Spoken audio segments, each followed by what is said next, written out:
নারীকে ভাঙা সহজ হলেও জুড়ে দেওয়া অতটা সহজ না। কারণ তারা অন্যের দ্বারা ভাঙে ঠিকই, তবে অন্যের দ্বারা জুড়ে না। বরং ভেঙে যাওয়ার পর নিজের মতো করে বাঁচে।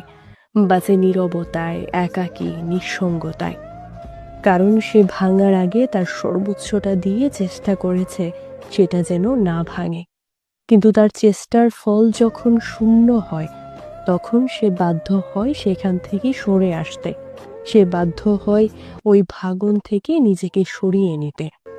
অভিমান করতে করতে মেয়েরা একদিন বুঝে যায় তার আবেগ অনুভূতির কোনো মূল্য নেই সেই মানুষটির কাছে, যে মানুষটাকে সে অনেক ভালোবাসে।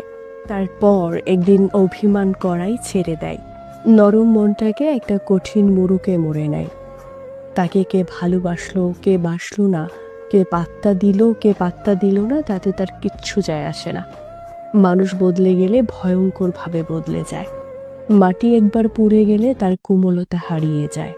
সে তখন শক্ত পাথরে পরিণত হয়। চাইলেই তাকে আর নরম মাটিতে ফেরানো যায় না। এই যে বললাম, কে ভাগা সহজ হলেও জুড়ে দেওয়া অতটা সহজ না। কারণ তারা অন্যের দ্বারা ভাঙে ঠিকই, তবে অন্যের দ্বারা জোড়ে না।